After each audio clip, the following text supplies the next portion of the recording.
الحمد لله الذي من على المؤمنين إذ بعث فيهم رسولا من أنفسهم يتلو عليهم آياته ويزكيهم ويعلمهم الكتاب والحكمة وإن كانوا من قبل لفي ضلال مبين. والصلاة والسلام على من أرسله بالهدى ودين الحق ليظهره على الدين كله وعلى آله وصحبه أجمعين.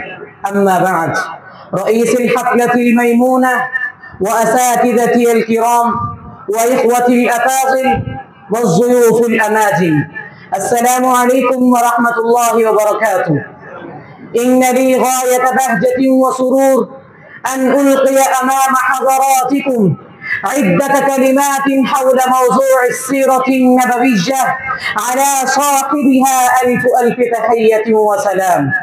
أحبتي في الله، إنها لنعمة عظيمة ومنة كبيرة إذ بعث الله رسوله رحمة للعالمين وهدى للمستبصرين ونورا يبدد ظلم الفتن والجاهلية، فأحيا به قلوبا ميتة وأقرع به أبواب الأذن الصمة وأنار به أعين العمى، وجعل رسالته خاتمة خالدة شاملة لكل أسود وأبيض ولكل حر وعبد ولكل عربي وعجمي، حتى بلغ دينه إلى ما بلغ الليل والنهار.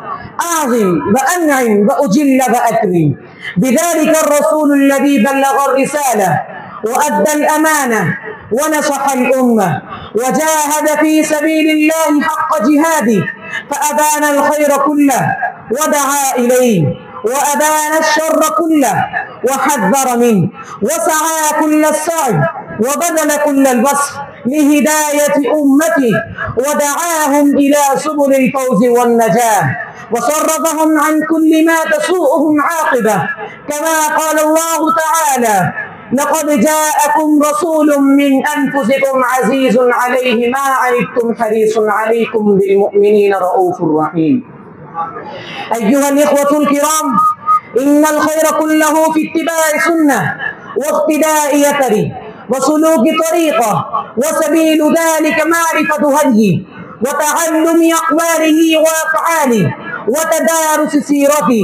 وسيرة النبي صلى الله عليه وسلم مليئة بالعبر والدروس التي يجب أن نتعلمها ونعمل بها في حياتنا اليومية.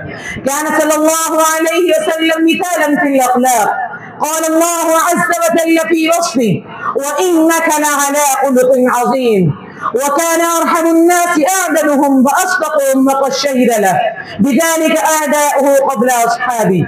يا عباد الله، إن محبة النبي صلى الله عليه وسلم جزء من إيماننا، فقد قال صلى الله عليه وسلم: لا يؤمن أحدكم حتى أكون أحب إليه من والده وولده والناس أجمعين. فكيف نحب رسول الله صلى الله عليه وسلم في هذا الزمان؟ فقد أن نحبه باتباع السنة والعمل بها في سبيل الله، فقد واجه الكثير من الأذية والمحن في تبليغ رسالة الله، لكنه لم يتراجع ولم يضعف، بل ظل ثابتا وراسخا. أيها المؤمنون، علينا أن نقتدي برسول الله صلى الله عليه وسلم في أخلاقه وسلوكه، ونسعى لنشر رسالته بين الناس بالحكمة والموعظة الحسنة، وأن نكون دعاة إلى الخير كما كان هدى ورحمة للعالمين. نسأل الله تعالى أن يجعلنا من أتباع النبي صلى الله عليه وسلم المخلصين، وأن يجمعنا به في الفردوس الأعلى، إنه ولي ذلك والقادر عليه. وصلاة الله وسلامه على نبينا المصطفى وعلى آله الأتقياء وأصحابه الذين هم نجوم الهدى، وعلى من تبعهم بإحسان إلى يوم الجزاء. والسلام عليكم ورحمة الله وبركاته.